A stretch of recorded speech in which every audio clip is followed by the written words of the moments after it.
Hi, my name is Lori Shafer, and I work as a librarian for Briggs Lawrence County Public Library. But one of my other jobs, one of my other hobbies, is actually local history and writing. And today I actually wanted to talk about two of my books, Haunted Tri-State, Volumes 1 and 2. These are strange and unusual tales from Kentucky, Ohio, and West Virginia. And I try to collect different ghost stories and unusual tales, local legends, about the different counties in our area. And you'll notice that my books actually have a lot of pictures and maps as well as the stories. And I actually wanted to read one of my stories. This actually comes from Lawrence County itself. It's an old story that was told through some of the old newspapers. And it's called Buried Alive in Lawrence County, Ohio. The thought of being buried alive has horrified people for centuries. The lack of medical knowledge made such a horrific thought a reality in the 1800s and early 1900s.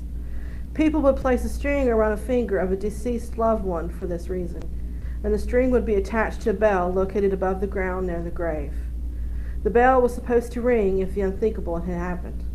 Special guards were placed at the graveside to help seek help upon the ringing of the bell.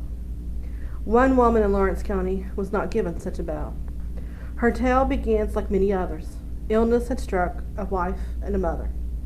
She was taken to the doctor, but nothing could be done. And after a short period of time, the woman died. Her family was devastated.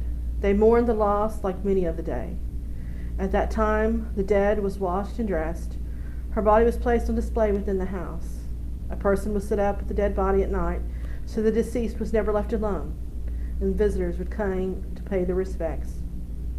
Then the lovely lady was laid to rest in the local cemetery.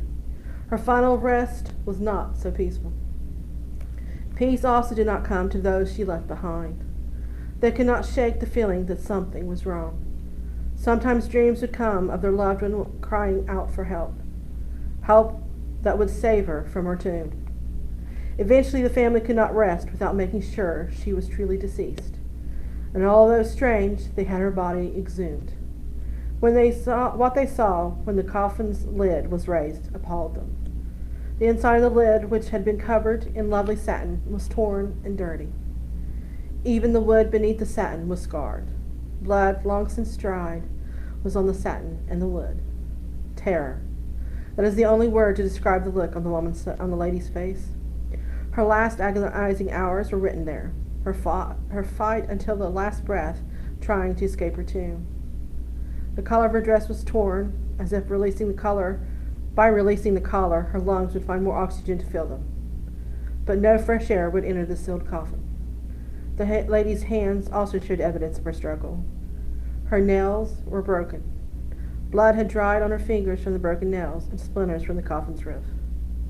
Her hair, once her crowning glory, carefully arranged in the latest style by the women who prepared her body for burial. It had been neat and tidy when the lid had closed. When the lid was reopened, her hair was wild.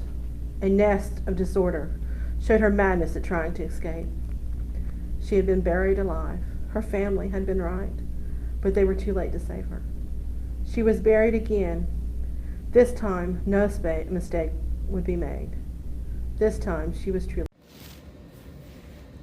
You can find this book and all of my books by going to our website, www.briggslibrary.com, and searching our catalog. Thank you.